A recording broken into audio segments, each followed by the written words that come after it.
All right. We're here. We're about 24 hours, maybe 20 hours later than when I wanted to do it.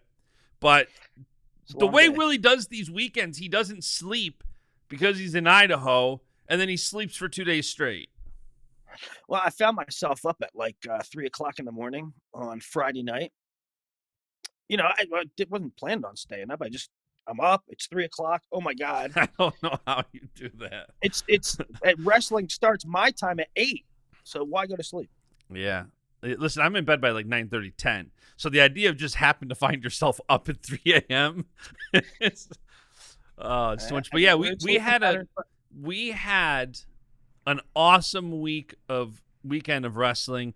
I went 4 for 4, by the way, my picks. Vito Green, Taylor Burroughs, which obviously those are the 4 favorites. So I guess maybe Chance was technically the favorite this weekend, but I I don't know who I did. I take Jordan. I I think I I got think four. you did, yeah. I think I went 4 for 4 as well, but like I zero forgot confidence. until shout out J Rod 65 because we were talking picks on He's a great poster, by the way. he's awesome. He's we were talking picks on Friday, and I said my heart says Vito Green, JB, and DT, and he sent it to me yesterday. He's like, your heart was spot on. I'm like, it happens. Yeah. But we had an awesome weekend of wrestling, and there's He's an Iowa fan. He's an Iowa fan, and I mean, first things first. I think there's so many hater haters out there in general. Like, Willie, you suck. Oh, Bash, you suck. In general, right? And also, there's definitely some Iowa fans that do that. He is like a level-headed, just straight shooter. Like, he gets it. That kid. yeah, there's a lot of great fans like him that I love engaging with. That like there's people that hate that I have a Penn State bias. I mean, they've been a client of mine for 13 years, something like that. Of course, I'm going to have a bias, but I love engaging with fans of other programs, especially when it's respectful. Some of these Oklahoma State fans that I've been a lot more engaging with since Taylor Gilman and Kennedy went over there, like, there's been a lot of fun back and forth banter. So, yeah, it's awesome, man. When you can actually, I don't know Yeah. how much Barstool you watch, but it's like when you're consuming their content, like let's say during football season, and this guy's a diehard Commanders fan, this guy's a diehard Bears fan. It's fun seeing the Yeah. fandom. I love that. I've never watched a Barstool segment ever. I don't even know where is it? Do they have a web? Anyway, I'm not a Barstool guy, but I will say, They have some of the best sports podcasts around. Part do of my they? I take is don't know. great. I Yeah. feel, yeah, I don't know. I feel Part like of my take is actually probably the number one sports podcast. I think Travis and Jason Kelsey technically took them over, but I also think that's more Taylor Swift. uh, well, I want to say you're right and I'm not saying it, but beyond what's the best choice, beyond what the situation is, whatever the case, when David went to Oklahoma State, their fan base, their message boards, their social interaction skyrocketed. Their message board post, whatever the case is, their involvement in wrestling banter went skyrocketed, Yeah. No, which is fun. 100%. And I think it's great. I think when you have these big storylines, even if there's disagreements, like I truly think our group chat with Felters and Bashada is one of the best out. And the amount of things we disagree and argue about, all in fun and in jest and in love, it's so funny. And we are all pretty passionate about our takes. I mean, you got Willie calling people small brains. You got I don't know if I can repeat the words Felters. Yeah. So I guess let's dive into this weekend, recap it weight by weight. Okay, Men's what? first thing first, though, that venue, bro. Of course you always too with content, social media, things get lost in context, especially if people aren't a little more intellectual than maybe they should be. I posted the arena shot that I did because one of the coaches sent it to me and is like, I cannot believe this. Thin mats on concrete floor. This is, I guess some thought it was going to be in the arena part of the Chi Health Center, and it's actually in the convention center. So I don't know if that was. Which those things are just they're just a a warehouse floor. They're Yeah. just a warehouse room, right? Yeah. That's So, and there was no Wi-Fi for the coaches, athletes, media. So that was a huge miss. And right away, as soon as I posted out, I'm like, come on, USA Wrestling. Like, there's ways to do small crowds right. Like, I saw Joe Kenya. I mean, he makes a good point talking about, part of the reason for a smaller venue is smaller ticket sales. But look at, like, Beat the Streets Final X when they've done it in smaller venues and the production value is a lot higher. I don't care that it's not in some big arena as much as I do the production, the look and feel of it all. Somebody commented on the pictures like, well, of course there's no fans. You posted this an hour before the gates open. I'm like, this has nothing to do with the attendance. Nothing to do with. I mean, let's just be abundantly clear. It's because USA Wrestling's cheap. That's what. Yeah, 100%. That's what it is, and that's all it is. Because you can't say, well, they couldn't find a good venue for a smaller crowd. You can go. You just named a bunch of them. Have you not ever been to, I don't know, a wrestling duel anywhere? Have you not been to the Snake Pit, Lehigh, Cornell, right? Lehigh, Cornell, Michigan? I mean, they can find something else other than a warehouse in Omaha. There's other things in Omaha. Um, it's just all about cutting costs, and so is the internet situation. And the internet situation might sound petty, like you might think, oh, the media guys think they need internet. Well, first of all, they do. I mean, I've sat at a million USA Wrestling events struggling to get my work done. I mean, you can't even look up a result because the page won't load. No, Right? right, and people you can't, like, people want better and more coverage, and whether you're wanting a specific style, whether you're wanting quicker, like, it takes internet for Flow to put out clips, for people to put out interviews, to upload videos. That'll even social content, posting it in real time and covering it. If you don't have Wi-Fi, it's very hard. Well, I mean, that's back to the point. I mean, I'm not saying that I'm not saying that the media should be treated special. Um, I think that they should be given what they need to get their job done. Um, but ultimately, it's that a lot of places, it's Flow throttles down the internet for other people to ensure that their streams stay up. Right, that's a fact. Um, Number one, number two, it's again uh, a cost cutting measure because the internet is there. How much they pay for it is another question, right? So they don't pay for enough to have. Now, if you want to say, well, Willie, pay for your own internet. All right, that's fine. But I think media should be paid for. I think media should be taken care of. Now, let's take media out of it. Let's say nobody cares about media. Media is the last consideration. We don't care about them. Okay, fine. How about every freaking coach and wrestler cannot pull up the stuff on their phone to know when their kids are going? They can't do it. No, okay? That's why it's You need good internet. You need good Wi-Fi. And by the way, it's not always easy to just go buy it. Like, if I am going to cover an event, for example, I cannot buy Wi-Fi. I have to either see if they have it or, My point was, like, this isn't me crying about I'm at the US Open and my internet's slow. I'm saying for the actual wrestlers, if you don't care about that, you don't care about. I don't care if you don't care about what the media get. If you don't care about it, you don't care about it. What you should care about is one of the best club coaches in the country not being able to know when his wrestlers are up. That's a problem, and it's all of them. Yeah, and it's every event. It's Fargo. It's US Open.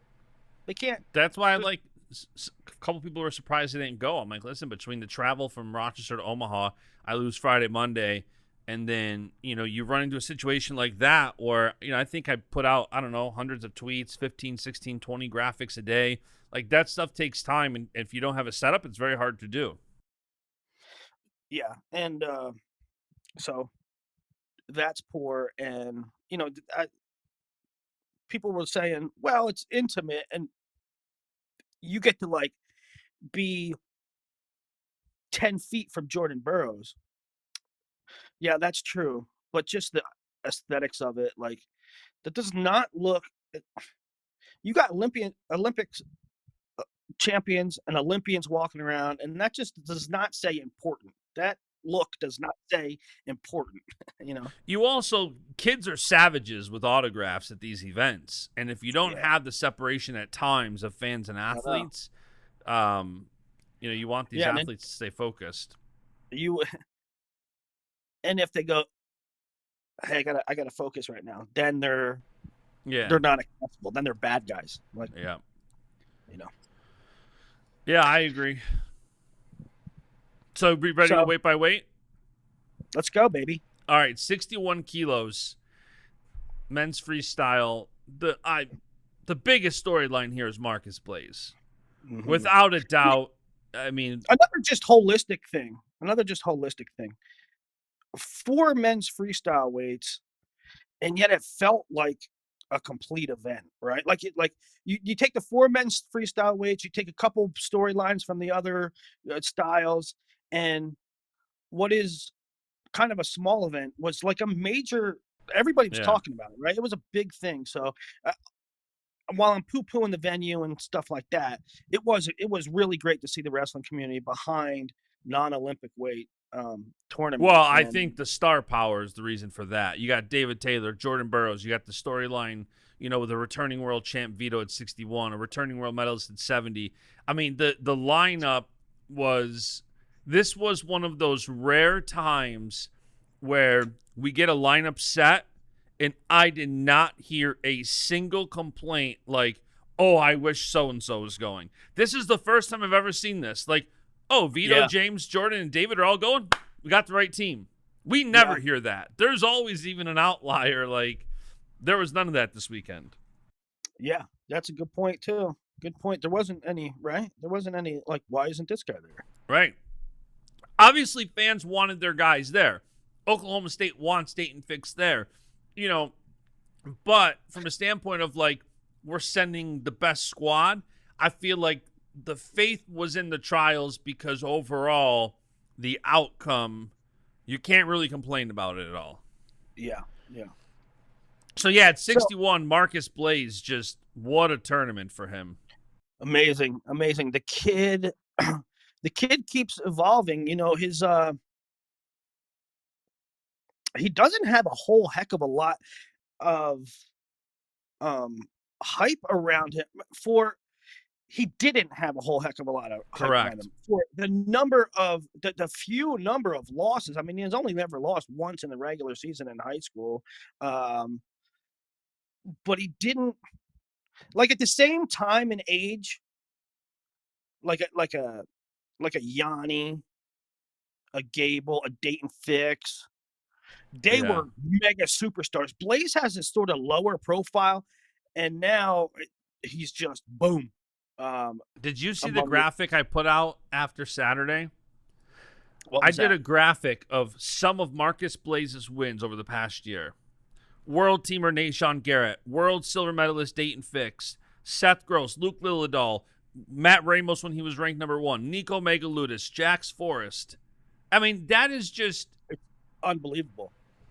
It's it. unbelievable. I It mean, and now what you saw was, I wasn't even thinking of this in this lens, but I tweeted, he beat this many NCAA finalists and whatever. But then people started saying in the pantheon of best high school wrestlers ever, and yeah, you got a point. He's in that.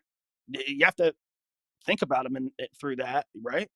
I 100%. wasn't, but And I'll that's a tell good you point. what, I don't think there's a single round this weekend that I predicted him to win. I thought Garrett, being a veteran, he comes out, he 9-0s Liam Cronin. I'm like, okay, Nashon's probably a little bit too much, a little too big for Blaze. Blaze shuts him out 5-0. Then I'm like, okay, but Dayton Fix, world silver medalist, guys, I'm taking Dayton Fix. I don't think that's too crazy. Beats him on criteria, technically 2-2. It was 3-2 because there was a challenge at the end he lost. So I didn't pick any of those. I'm like, and then here all of a sudden he's in the finals with Vito Arujau, and Vito comes out kind of slow. Especially when Dayton, like, if you said, okay, he beat Seth Gross. All right, well, Gross is really good. He's made a world team. But he could be finicky, right? He could beat a world medalist, or he could lose to somebody not good. So okay, Marcus beat him. And then he comes out and he beats Nashon. And you're like, okay, well. And the Blaze one, the Blaze match, the Blaze match was, or the Gross match, it was like, he was clutch. He beat him in the final seconds. You know what I mean? Like, it was a great, it wasn't like Gross wrestled bad. But by the time he gets to Dayton, so he gets to Dayton, and you're like, Nathan just destroyed Nasir Bailey. He completely blanked DeSanto, shut down DeSanto. But then Blaze beats him, and Blaze really went and got it. Now, I can be critical of Marcus too. But he went and he got that win versus Dayton. So nothing fluky about anything. He's the truth. And then, the final series with Vito was a little weird. The last couple times when we've seen Vito at 61, he was so dominant. And he came out and he was a little slow. And I don't know how much of it, and I'm curious your take, how much of it was respect for what Blaze did the day before? How much, I don't know if his finger was broke. He had his fingers taped together. You could tell his finger was definitely bothering him. What was your thoughts on, so Vito won 2-1 and then 3-1. Won two very close matches. It's praise for Marcus. I got nothing but praise for Marcus, and he's doing it the way he should. But here is the rub to me. And here is why for a long time I wasn't sure what to make. Frankly, I'm still not sure what to make of him. Marcus gets you to play his game. Marcus, look at the match versus Nashon. He goes on the clock, or he should have went on the clock. I thought the clocks were bad. You made some comments in the group chat this weekend about the officiating. But Marcus got some breaks, man. I don't know where the hell they're, and this goes to other matches as well, non-Marcus Blaze matches, but Marcus was not holding center at all, ever. And they put Nashon on the clock. Maybe twice. I don't know. Didn't they do the same thing with the Green Pantelio match? And we're going to talk about that in a few minutes, but I don't understand. Sometimes they go back to that method where they call the passive guy, they call the guy holding center for passive first so that he gets the turn in the second, which is stupid. Call the guy that's being passive. Put the guy that's being passive on the clock. Don't play this game where we'll give it to you next time. Yeah. Because situations change by that time. I hate it. It's utterly stupid. It's nonsensical. These are 3-minute periods, or not 1-minute periods or 2-minute periods.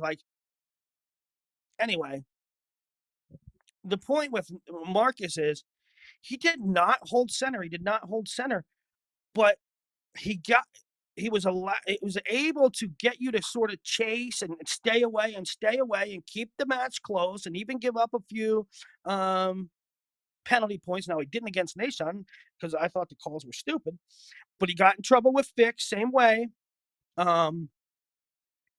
He goes on the clock twice, but the match is still in the margins. And when it's time to go have to chase it down, he was able to chase it down. Yeah. So to me, it's sort of a mixed bag where Marcus is so good defensively, so good defensively. But there's not a whole ton of a lot of offense. Against Nahshon, he was able to get Nahshon taking a shot and sort of front head, chase the angle, find the ankle, and get a go behind. But then him staying away dictated the rest of the match. Fix, he stayed away, so much so that he got put on the shot clock twice.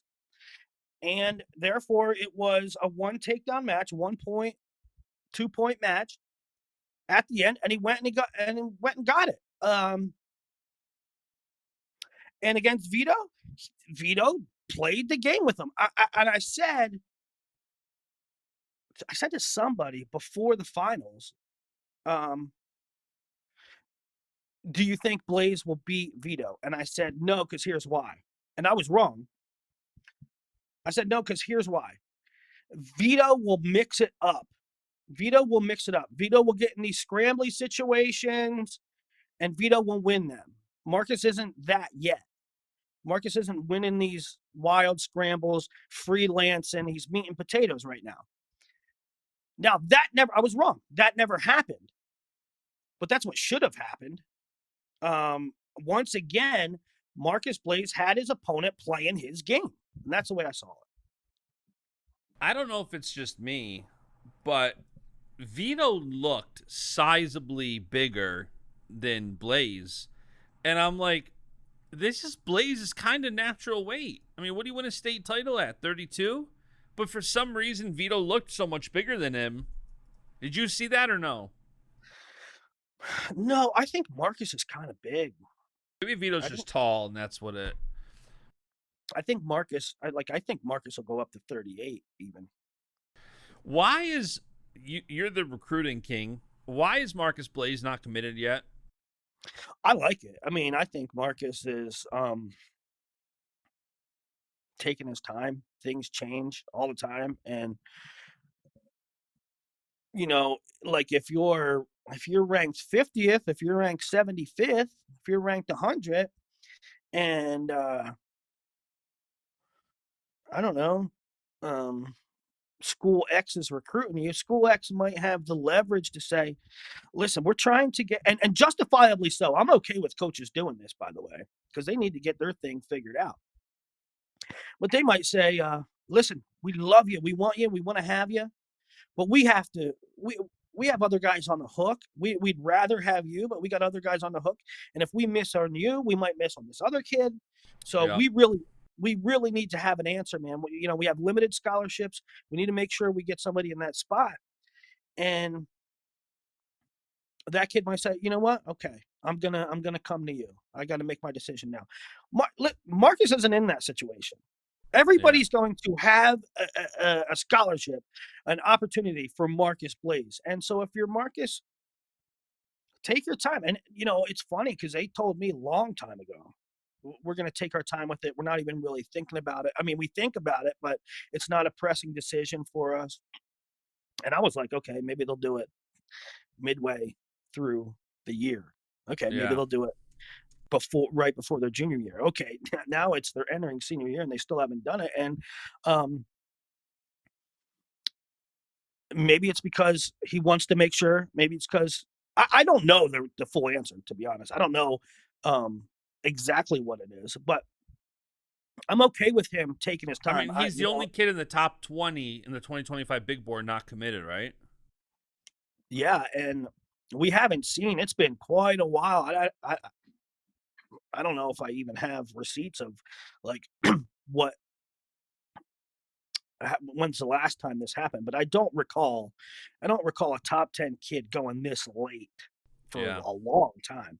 And there's been different things going around, like he knows where he wants to go, he just doesn't want to do it yet. And there's this theory that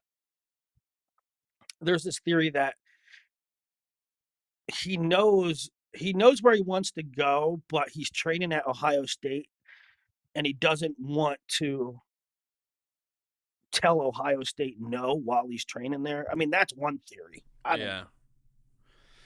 Yeah, it's crazy. Listen, I definitely don't think these kids should rush into it. I think, that scenario you mentioned with coaches, I understand why they do that, but I also think that's why kids sometimes switch because they make a decision and then all of a sudden they have somebody else. It's like, well, wait a minute.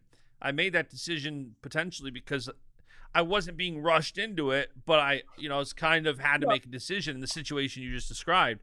So, I think it's great when these kids can wait and take your time and commit and let it be a real commitment and not a flip. And well, right, like, let's say let's say he really likes Ohio State and he really likes Penn State and he really likes Michigan, say. I don't know.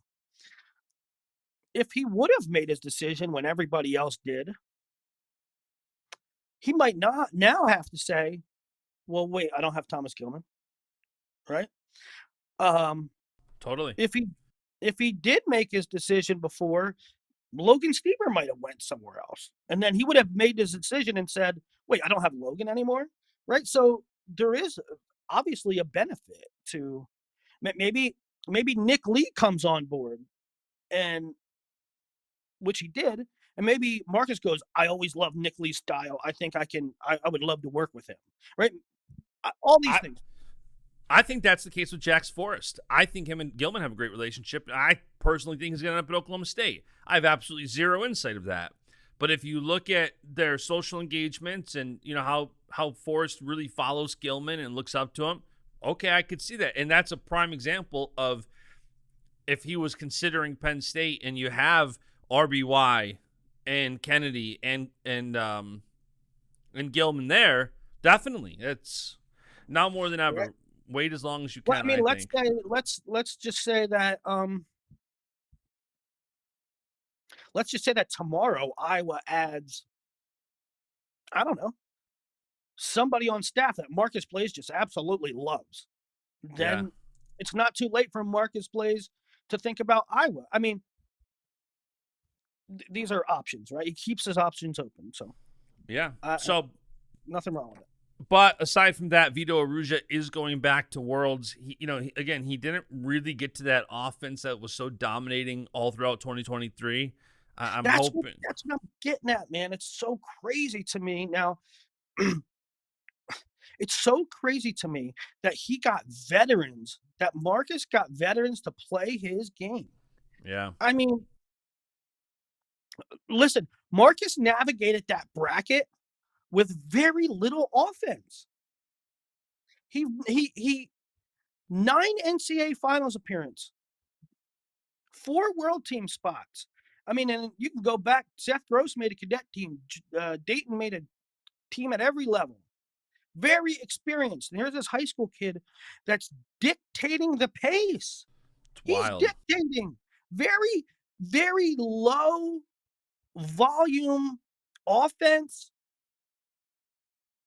Uh, Marcus's defense has always been great, but nobody can score on him, and he keeps the matches low, and nobody's able to mix it up with him.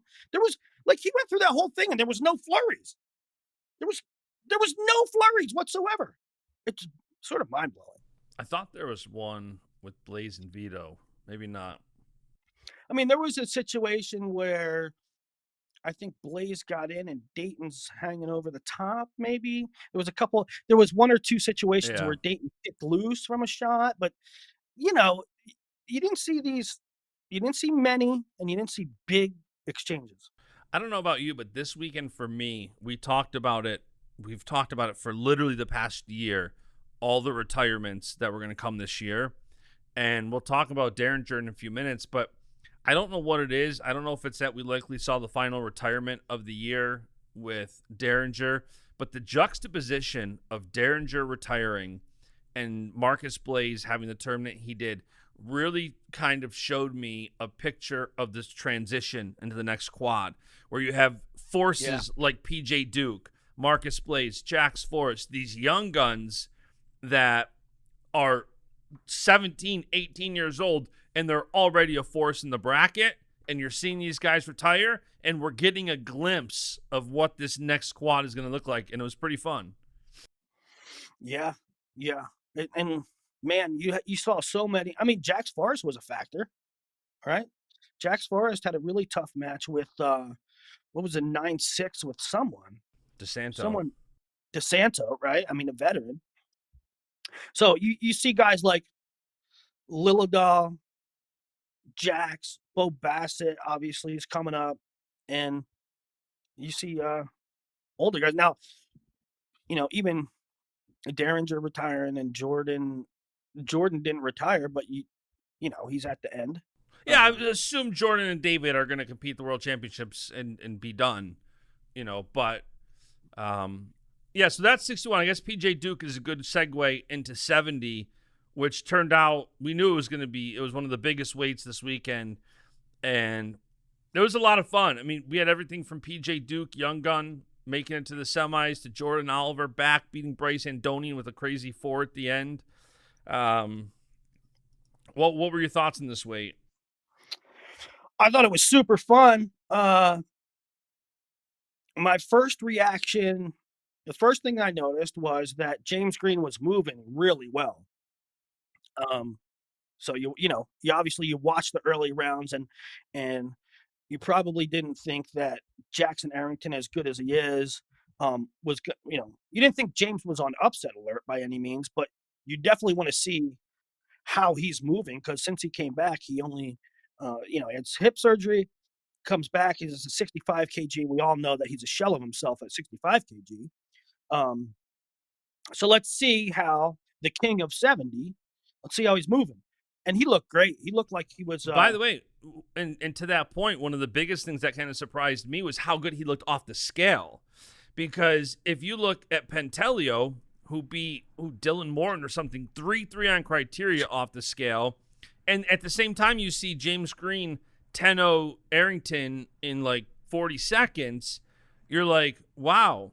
And and then it's always tough with Pantaleo because as the day goes on, he wrestles better, he gets better, and he wrestled, his best match, in my opinion, against Duke, where you could see Duke was bringing it to him, and Pantaleo was just pushing the pace. But those first two matches for Pantaleo, it was 3-3 and 2-0. And I'm like, man, and at the same time, you see Green 10-0 Arrington and then 10-0 Panero Johnson right off the scale, right out of the gate. Yeah. I mean, Pantaleo, that's another. So we're starting from the beginning. James Green looking really good off the scale. Alec Pantaleo not looking good off the scale. But you assume that Pantaleo will get better as the day goes on. But he's still at a 2-0 match, right? So Yeah. not a high level output. And James tells me that when James was getting down to 65 for the Olympic trials, every once in a while, once or twice, I said, James, how's it going? Actually, I was in Lincoln for something. James, how's it going? How's weight? Blah, blah, blah. Oh, I weigh this. And I'm like, you're almost there, bud. He's like, yeah. I remember you telling me that. He's like, yeah, but bro, the last couple pounds, terrible. He goes, I can get low. I can get within distance.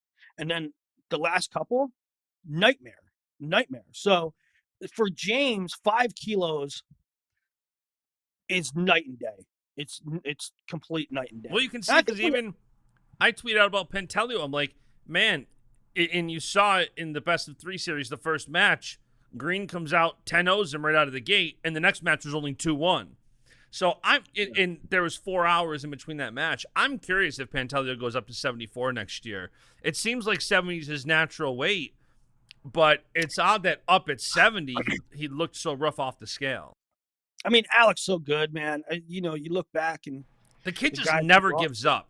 He's got such an incredible amount of grit. He's always been right within the margins with Zane, who won world titles, right? Yep. So, he's so good. It could have been a bad weight cut for Alec. I think that 70 is his right weight. I didn't think that he made the finals, and he was a whisker 100%, yeah, from James. So I'm kind of praising. I'm not poo-pooing Alec. I'm kind of praising him that I don't believe that was his best performance, and he still came that close, right? So I don't think he should go up. I think we'll see him at 70 again. Um, but I don't think that was the best version of himself. Now, James, 10-0'd Arrington, 10-0'd Panero Johnson, and then he gets to Jordan. The Jordan Andonian match was sort of like opposite how you would think if you looked at the scoring and covered their names, like okay, take down here, and then somebody hits a big four to win it.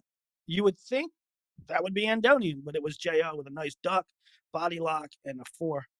Um, and again, like Jordan was kind of my knock on Jordan. A lot of the time has been he just he actually to everybody, to almost everybody. These guys go out to win a match and not to dominate. And you can say, well, Willie, these are the highest stakes. These are the trials. These are the best guys in the country. Nobody's going to go out and dominate. There's a difference between going out and dominating and going out to try to dominate. And I would say, by and large, everybody in this tournament, what Yeah. guy really mixed it up? What guy really went out there and seized it? I mean, very few and far between. That and Well, it's I'm not 70 of saying the that whole. Marcus didn't do. I ain't saying Marcus didn't do what he needs to do, I'd say but David and Jordan. the other guys didn't go out and seize the day, seize the moment. They didn't put themselves. I mean, what position did Nashon put himself in to seize it from Marcus? What position did Yeah. Jo open up to get it from James? Even James won on shot clocks. The last match went on shot clocks.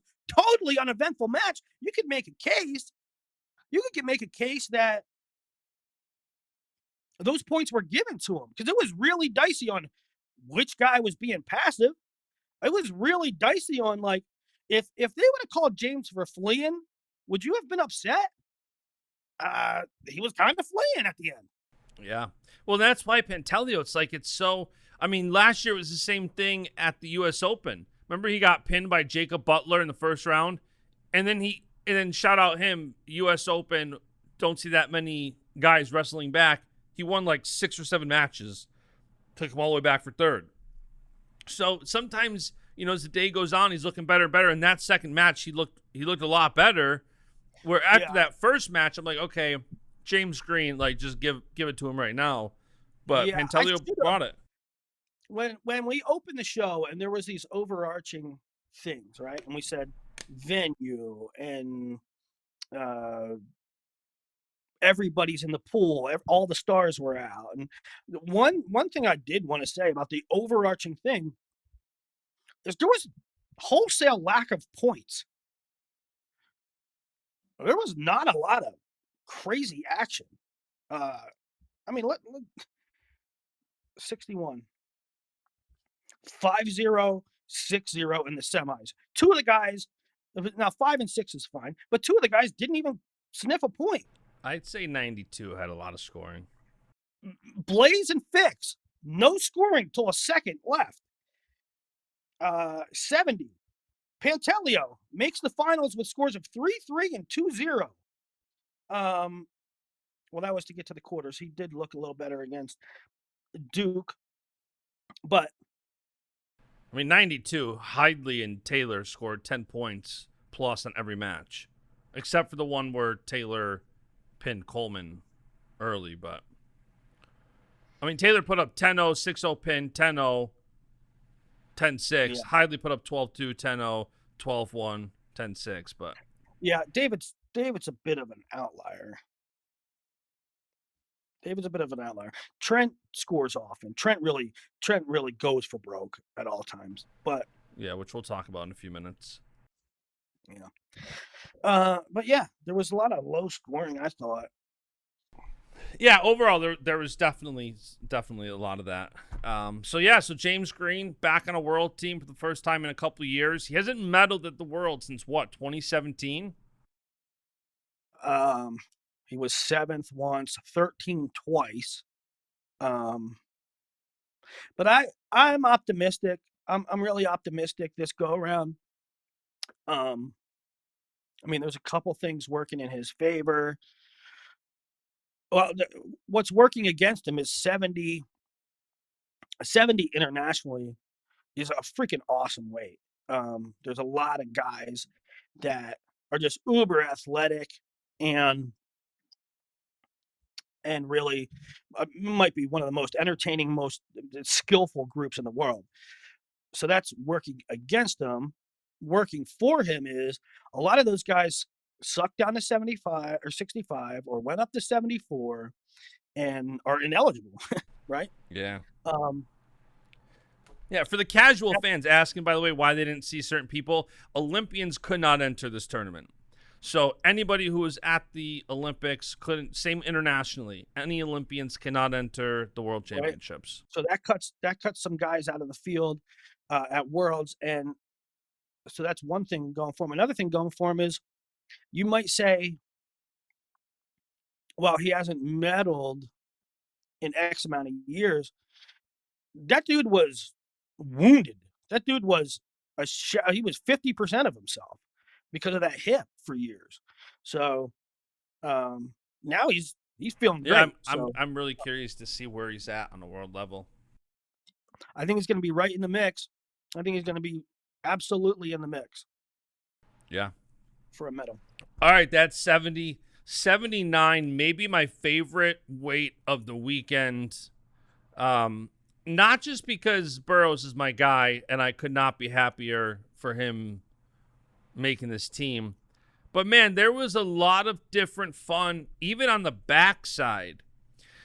You know, Yeah. I had spoken very highly of Carr, and then O'Toole takes him down and laces him in the quarters and was up like 8-0 or 8-1. And that was kind of the end of the match. The rest, the next 5 minutes, scoring it up 9-4. We never really saw a lot. Keegan got such an early lead that he didn't really have to do much. He just, Right. kind of protected that lead, which why would you do anything else? But then on the backside, so you have O'Toole beats Carr in the quarters, and then O'Toole gets shuts out by Chance 6-0 in the semis. But on the backside, shout out these guys competing. Carr takes out Kennedy Monday 8-4, and then Derringer forfeits. And then we see Haynes and O'Toole, where Haynes wins 6-0, and then Carr beats Haynes 8-2. Like some awesome backside matches where you see two of this year's NCAA champions squaring off for third place. Yeah. Yeah. It was incredible run by Levi. And I mean, I don't want to bury the lead with who made the world team at 79. We'll get to that in a second. But we're talking about backside matches now. And we're also talking about, NCAA is the big dog in the American wrestling fans' consciousness. And you have to think like, okay, Keegan's going up and Levi just shut him down. Mm-hmm. Last week we were talking about who's going to be 74 for Penn State, and Facundo just beat Levi. Levi goes out and beats a perennial finalist and probably the number one ranked guy at 74. So is Levi going up? And sounds like Levi's does not want a redshirt. And if you look, I don't think he wants the red shirt either. And you got, Zach Ryder at 74. There's a lot of decisions there to be made, and whether or not it's a coaching decision, a wrestle off, what have you. But Levi Haynes looked, I just kept using the word hoss. I don't use that word a lot, but when you saw how, it's the word that just comes to mind when you see how big and thick he is. And I forgot, was it against, who was it against when he got that, was it against O'Toole when he picked him up and got him for 4? I don't know, but I'm trying to yeah, think he did 4. No, it was Wick. Well, it was Wick. That's right.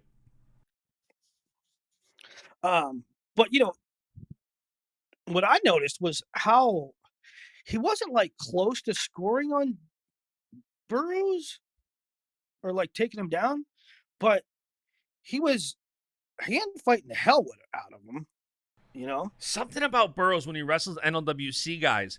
I don't know if you noticed this. I was talking to Bashad about it last night. Burroughs always like has this kind of distinct. I don't know what it is. It seems like there's this like they're very very aggressive matches, and I love Levi for not backing down one bit.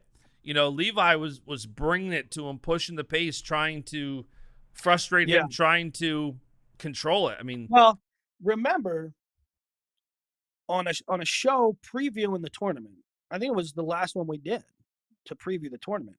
Remember what I said? Guys like Levi went from NCAAs to Olympic trials. Meyer Shapiro, yep. NCAAs to Olympic trials. Those guys' hearts weren't all in it. They were beat up, burnt out. That wasn't the best version of them. And I think you could see it. Go watch Levi's body language at the Olympic trials. Go watch Levi's body language here. At the Olympic trials, he was like, it oozed, to me, it oozed, yeah, I'm here. I'm going to give it a whirl, Levi here was like, I'm beating these guys. Like Yeah. his body language against Burroughs was like, I'm going to win this match.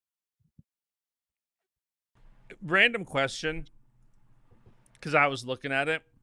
How many 165-pound NCAA champions do you think Jordan Burroughs has victories over now? A lot. Well, and 57. I mean, Levi's 57, but Andrew Howe, David Taylor, Kyle Dake, Alex Derringer. Like, it's just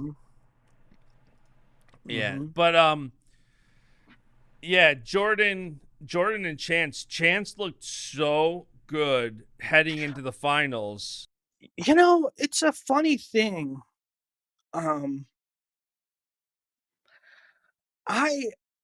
I think despite now, Final X a couple years ago,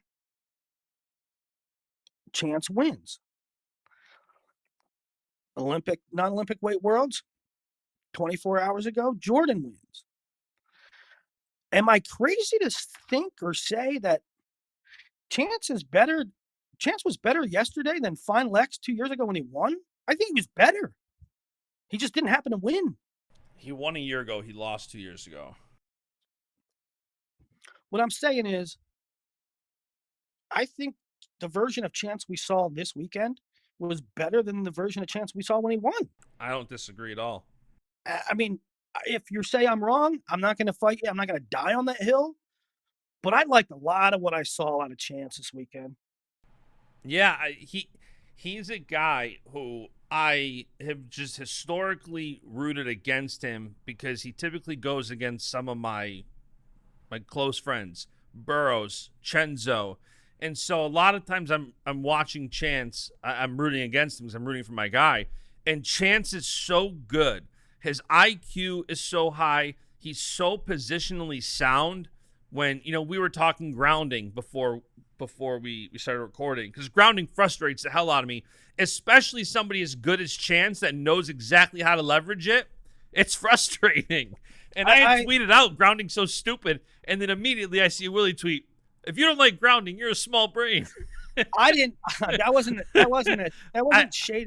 That wasn't shade at anyone in particular. I had seen a couple. I didn't even see yours. I had seen a couple say grounding sucks, grounding sucks, grounding sucks, and I said that I like grounding. And it was to nobody in particular. It's just been building up that everybody hates grounded, and I don't. I think it's a. Hey, KD. KD is calling me right now. But I think it's a necessary evil. I don't think I do not like the alternative of this guy A takes a shot, guy B sprawls, guy A drives it, and he goes out on his shin, and that's a point. No, I don't want to see that. That's not really much of a skill. I do think a push out's a skill, but a push out is a skill. A push out grounding means... to me, grounding seems like scapegoat. Like, oh, I'm about to get pushed out. Let me just boop real quick and no. No, it can be bastardized into that. What here's the thing. What people complain about grounding is not you don't see in the scenario I just described. I take a shot in the middle or even on the even near the edge, but not on the edge, even near the edge, and I drive you out and you're on a sprawl. Or the guy has a whizzer and they kind of work their way out. Not one person complains about it. Nobody complains about it. What the, what people complain about is dropping to your knees near the edge, right? Yeah, So you're not you're not wholly against it. You're against it when it gets gamed. correct. Okay? So maybe figure out something there. Um and actually there was a scenario where it was called wrong. And like to me, the referee said, "No, you gamed that, so a point." That's not the rule. Maybe you think it should be the rule. It might have been Burroughs and Chance. It might have been Burroughs and Chance where Jordan gets in on a shot and Chance like bounces on a knee, and then Jordan continues to push him out, and they go one. That was grounded. Now, maybe you want to figure that out. That's fine, but you don't want eh, what's the alternative to grounding? You get rid of it, and then you have these fluky points. And just the way Iran tries to make it a push out contest, you will have every nation in the world, or at least a couple nations, try to work you to the edge and get a slide out. They will just try to Yeah. game that process.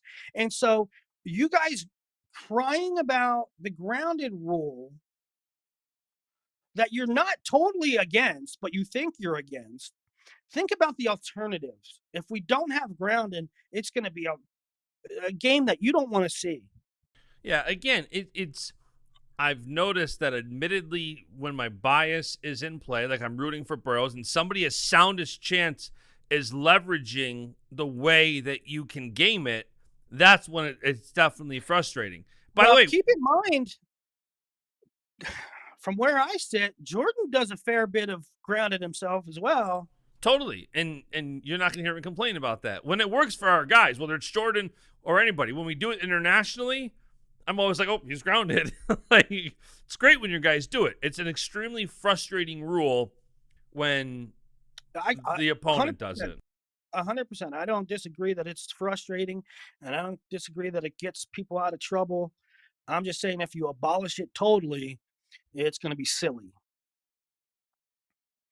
No, I Um, don't disagree. Imagine if you had the push out rule and no grounding. I mean, good lord, you talk about uh, sumo ish. You talk about less takedowns. I mean, you'll never see a takedown. People won't even try for a takedown. They'll try for a leg attack in the zone and slide out. That's what you'll see. You won't even see people try to score takedowns. So if you do think that Chance wrestled better or was a better Chance version of didn't give up Chance, a point. Chance didn't give up a point until Burroughs. yeah. And then Burroughs shut him out 3-0 and then 6-3, which Shout out to JD Rader who was on the call. He made a good observation, and it's something I thought of before. Well, I didn't think of it totally. Like I've always marveled at the way that Chance's defense. You can't score on him. Can't score on him. And in my brain, it's like, yeah, you can't score on him because he wrestles so bent over. His legs are all the way back there, um, which sort of compensates for his stature, right? Legs are far away often when a guy is long and lanky. Like yeah, Chance ain't long and lanky, so to kind of compensate for that, Chance wrestles really bent over, and yeah. you can't get to his legs. And JD, I think, had a really good take in that Chance's core strength, like Chance has to be ridiculously, Oh yeah. ridiculously strong to be bent over for 6 minutes every match and not get snapped on his head, not get moved out of position. So shout out to JD on that one. Especially when Jordan's doing that double shoulder push constantly. and Chance is just hunkered down. And I had said that in the group chat yesterday. I'm like, I've never seen somebody bent over like that, Yeah, especially yeah, through a whole tournament. It's not like it's just one guy. That's how he wrestles in every match. It's not a game plan just for Jordan or whoever. If you go back and watch yeah. all of his matches this weekend, it's the same thing. He Incredible core almost like strength. he almost like anchors, right? In a position where not many humans could stay put in place. You would Mm-hmm. think he'd get moved around a lot with that heavy sugar foot, but he doesn't. Yeah. So yeah, I thought Jordan wrestled incredible. That version of Jordan Burroughs is medaling at the World Championship. Spoiler: I Yeah. think all four guys this weekend. I do this every time. I feel like, and then people harp on me, but I think all four of these guys are going to medal at the World Championships. I really do. And Jordan, I mean, a couple of side things about Jordan. Jordan, I don't know if you saw the one tweet I made yesterday about the fact that when you ultimately, well, first of all, this was Jordan's 15th straight World and Olympic team trials or Final X. And he's made the team 12 of the 15 times, and he's medaled all but once with one more opportunity next month. And as I'm kind of going back and looking at that, All four of our guys have made a final. yeah. Now, are some of them long in the tooth? Sure, but they have the So experience. listen to this, though.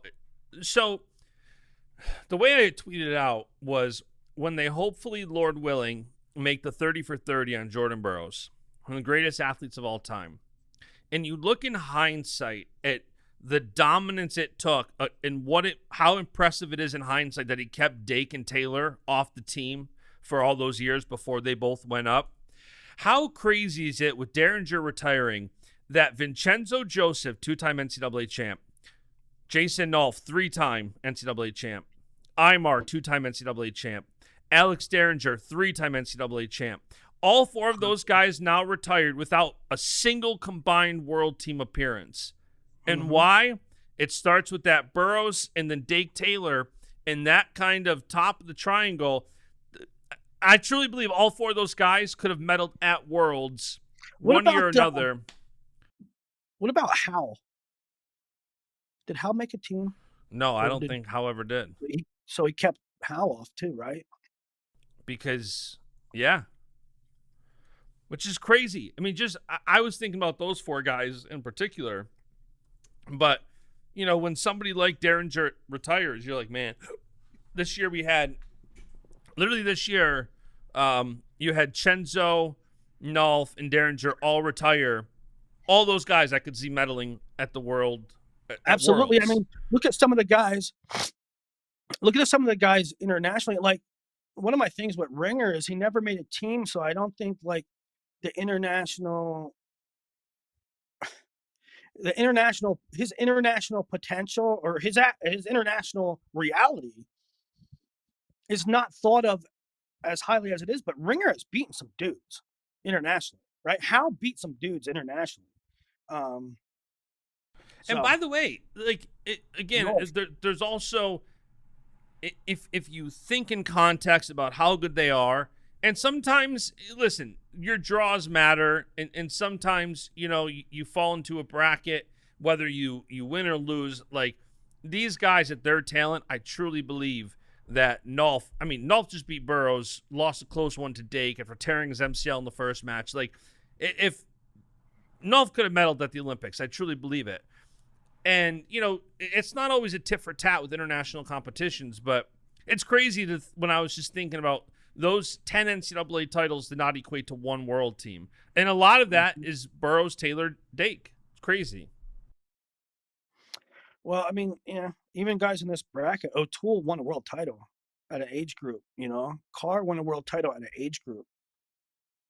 And who knows? I mean, that legacy might go on where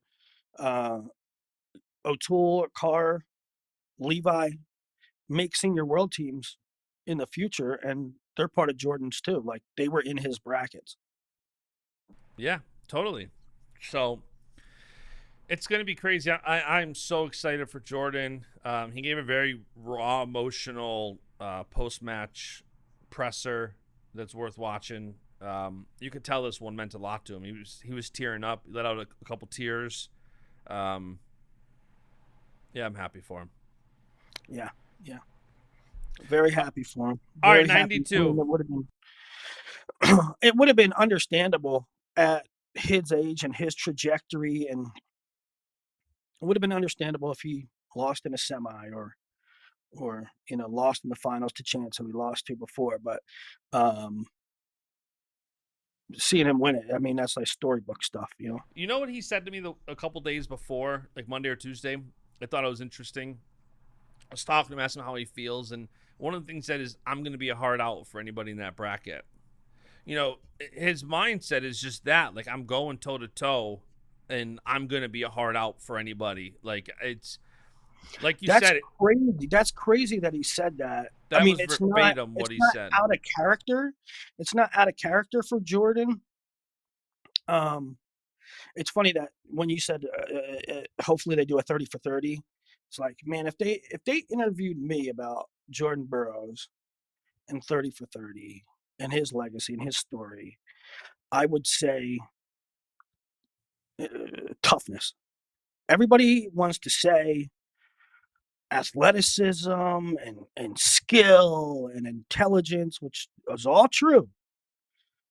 But he got it's mental toughness. It's physical toughness that what makes Jordan Burroughs who he is. And so for you to say, I'm gonna be a tough out, for him to say I'm gonna be a tough out, completely maps what makes him great is sometimes he doesn't he might have the mentality that he's an underdog. And maybe that's what you have to have, especially at this age, to have that fire. Right. I'm the tough draw. I'm not walking around with my chest pumped out like I'm the favorite. I'm just going to go get it done. Yeah. And he did. He got that damn thing done. Hey, now what's this scuttlebutt? There's a couple things I woke up to this morning that I was by morning, mean an hour ago. Yeah. That I was sort of surprised about. One was that David Taylor said he wasn't sure about, and we didn't get to David yet, but one was that David Taylor said he was not sure if he's going to Worlds, number one, right? That happened? Yep, we'll talk about that. And number two is people not on the U23 team. Tell me what's going on. So I was talking to KD about that earlier because he was trying to get a wrestle off for PJ Duke to make the U23 world team, which competes just before the seniors do in end of October. And he said that USA Wrestling told him there's no stipend for the 2 and 3 guy.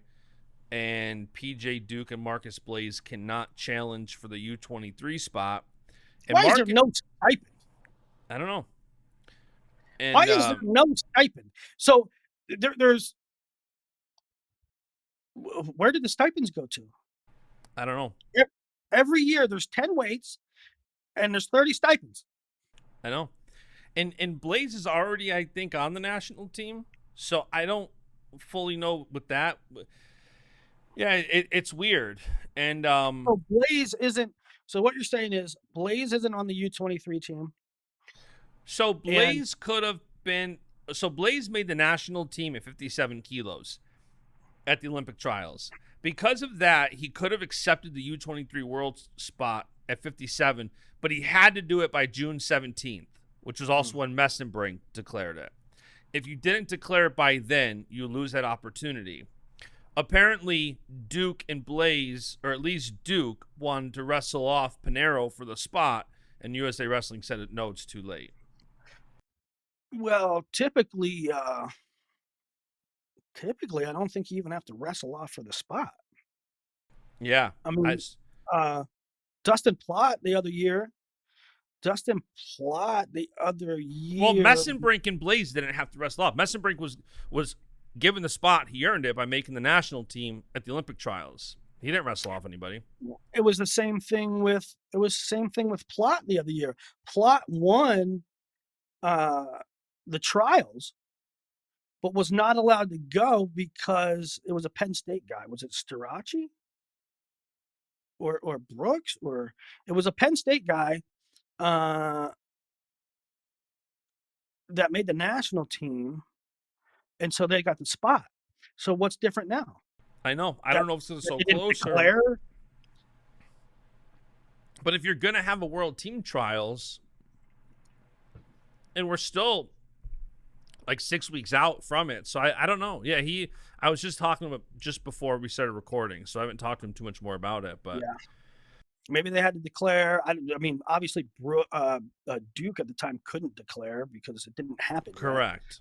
But yeah, I don't understand the difference between a couple years ago. Maybe the timing. Maybe they put out a memo and said, "Nope, this year it's this guy."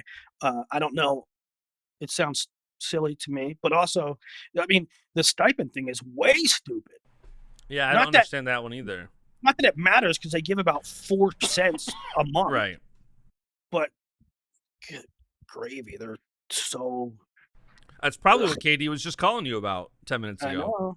I know. That's why I brought it up. So yeah, let's talk 92. So 92. So first, David Taylor, we had talked about what's he going to be like. And David Taylor went out like a coach having fun in practice and just manhandled people. A 10-0 tech. Then he got 6-0. He was up 6-0 and pinned Marcus Coleman. He 10-0'd Mike Mock. Mike Mock, one of the toughest dudes. That to me, when that thing with Mock, I was like, David's fine. Right. David's fine. And then he, and then the other side, Trent Hidley doing the same thing. 12-2 win, 10-0 against Max Hale, 12-1 against Jay Aiello. And then David and Hidley was a very real match. It was 10-6. I mean, Hidley brought it to him. He hit one of the nastiest duck unders I've seen in a while. But David, I thought Trent looked great all weekend. He did. And that's why I said, during the previous show, I said, I think I'm picking David to win. I'm curious how he does with somebody, and I used the words madmen like Trent. Because Trent just brings it. And Trent brought it. It was a 10-6 match. And David is just David. And then, when I had seen that, I'd kind of seen enough. And then the final series with Zahid was very remnant of their final X. Close first match, blown out in the second match. He wins on criteria 3-3 in the first one, a very close match. Second one, he's up 8-0 and gets the pin. Yeah. I thought it was a great performance. I mean, Zahid is world level. Zahid's totally world level, So for people to say, he only beat Zahid 3-3 the first match. Zahid is world level, and Zahid is obviously a much different story in a first match than going down the line. He's always faded a little bit, and so if David probably had that mentality, just keep a good pace first match, and as it goes on, I'll kind of separate from him a little bit, and that's what we kind of saw, right? He gets a takedown with a lot of time left in match number 1, and he wins at 3-3. And then the second match, I'm not sure what Zahid was thinking, but he went hell-bent the first 40 seconds. Like the he first went for broke. 5 seconds. He went out there like a madman, and I'm like, he's gonna hit a freaking wall. This isn't sustainable, and it was not because he broke. Yeah, and it was weird too because there was a point in the match where there was a push out, and they gave David 2, and I'm like, I'm not a rules guy. I don't ever claim to be, but I'm like, that seemed like a push out. David that was not 2. And I'm like, that does not seem like 2. Zeke is definitely going to challenge this. No challenge brick. I'm like, that's kind of weird. That seems like a. I agree with not challenging. I agree. I mean, 2 things can be true. It could be the wrong call.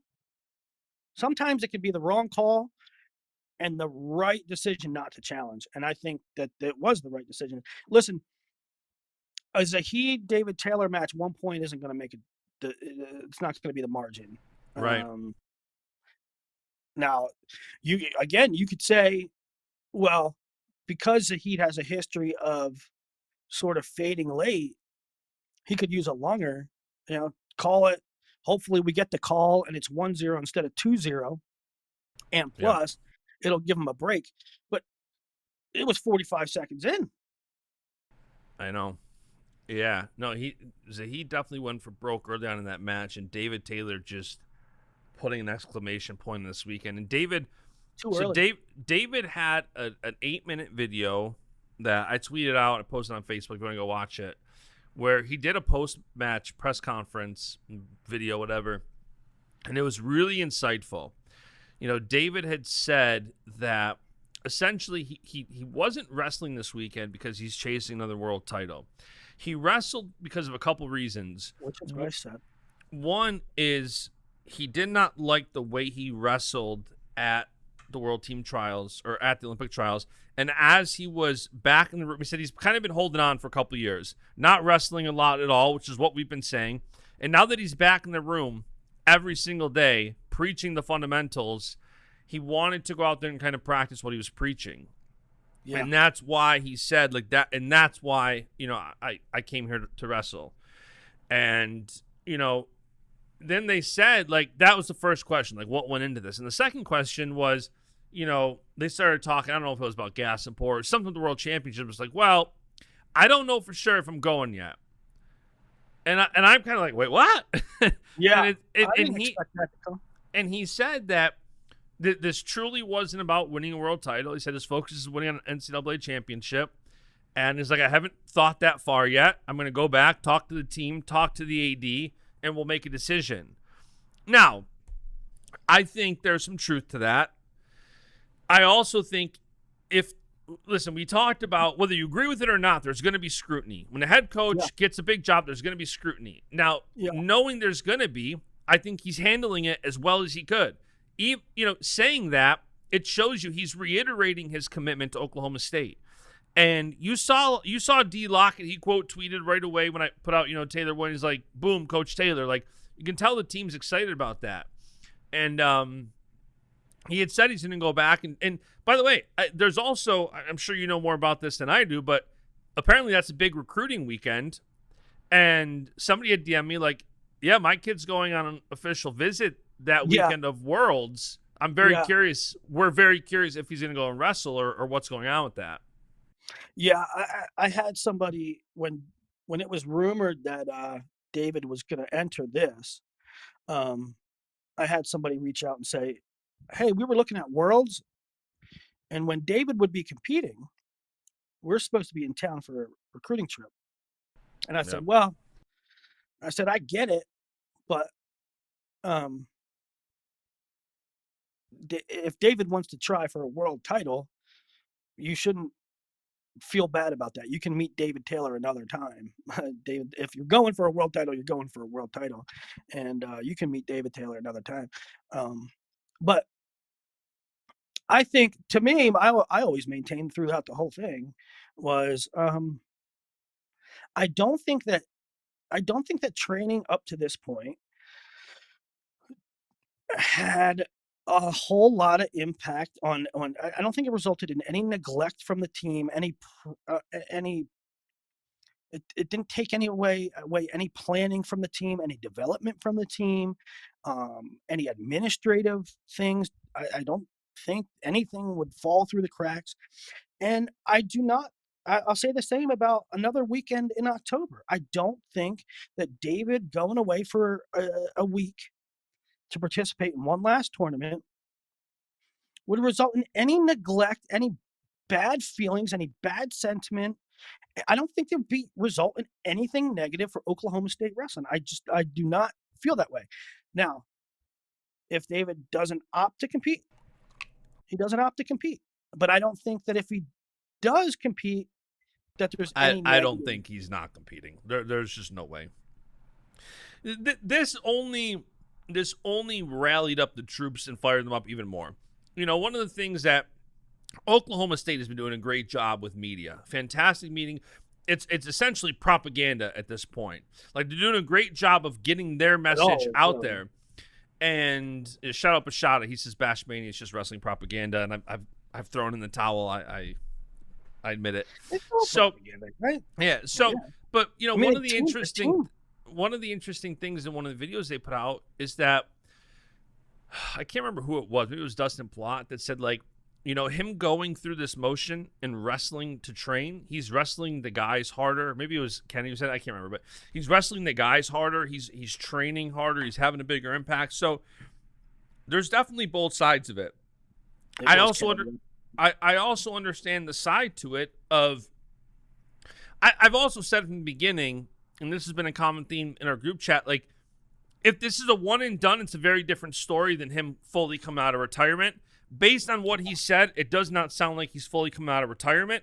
It sounds like he wants to end on the right note of wrestling the way he knows how to wrestle. Right, kind of feeling whole, right? Like, even if he goes out and takes bronze or fifth at Worlds this year, at least if he competes the way he wants to, it's closure for him. Correct. If he goes out and loses to Gassimport in the semis and ends his career with a bronze medal, I don't think he's disappointed about that. I do 100% think he's going to wrestle. I don't think he's going to go back and the AD is going to tell him, well, we've got 2 recruits coming in. So, listen, those recruits are only going to love David Taylor more.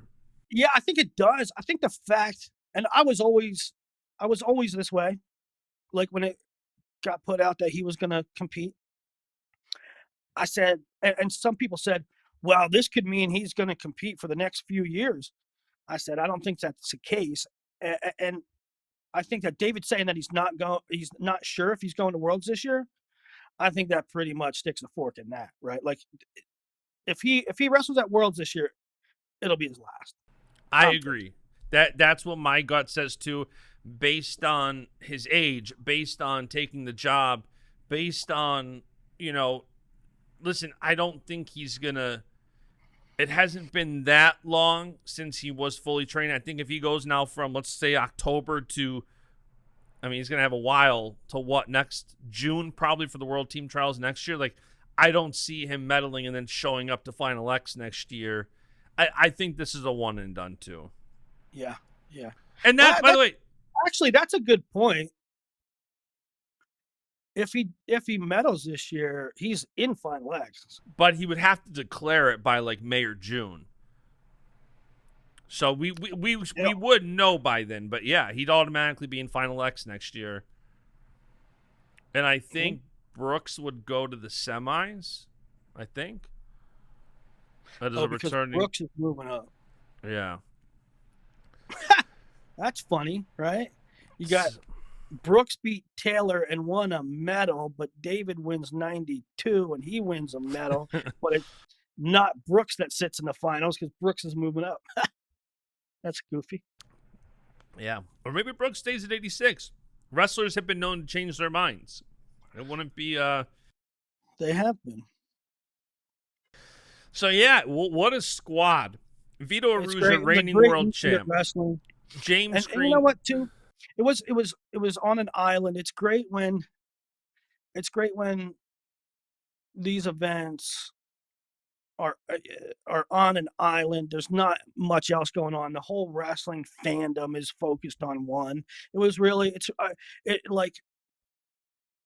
nothing makes me feel better than the whole wrestling universe focusing on one tournament and everybody talking about it. To me, it sort of validates the value of wrestling, that we have a great community and it's when it's sort of, everybody says wrestling's small, wrestling's a niche sport, when everybody's talking about one thing, it makes wrestling feel bigger. Yeah. And so next up on the international scene, U23 World Championships are October 21st through the 27th, and then the Senior World Championships are the 28th through the 31st. It sounds like because half the team is the Huskers. Husker Willie says he's going out to Albania. And then guess what? That might have been a Trump tweet. I don't know. After that, it's right into Bill Farrell the next weekend. J.O. said he's going to Farrell. J.O.'s going to Farrell. And then, by the way, that same weekend, Journeyman Collegiate Classic, the following weekend, All-Star Classic. The Olympic years are crazy. We just really went from one world championship to another, and now here we've got, is this the off season, the next, 3 weeks? There is no off season in Olympic years. Especially when you dig into high school, too. We got a lot of stuff coming up. Who's number one? Journeyman Grappler Fall Classic, right into Super 32. So it's going to be cool. Yeah, and I've got some fun guests coming on, wrestlers. I think Jason Nolf is probably going to come on later this week. We're going to talk about his retirement and what he's doing. I think Sarah Hildebrandt's finally coming on. Some of the people, I wanted to have Sarah on a month ago. Rudis asked her to hold off doing any media until they kind of do everything they're going to do with her. So now that that's passed, we were just talking. We're gonna connect and have her on. So got some fun wrestler content that's going to lead us right into the whole kit and caboodle of the next season. That's awesome. Awesome weekend. Great doing the show with you. Yeah, one of these days we'll actually start a weekly show. Yeah. It's one of my favorite Willie calls I get. Like, Bash, we should really commit to a weekly show. I'm like, all right, Willie, you name the time, I'm in. No, that's the thing. You have to name the time. If I name the time, it's going to be a train wreck. If Wednesday mornings. Wednesday morning, let's do it. Book it. Carved in stone. Or Tuesday mornings. I don't care. I think Wednesdays. We can do Wednesdays. And then we can always do a show Monday if there's something over the weekend, whatever. But we'll figure it out. But at least once a week. Bash of the Brain once a week. Let's do it Wednesday morning. All right. That's Bash of the Brain World Team Trials recap. See you guys. And the beat goes on.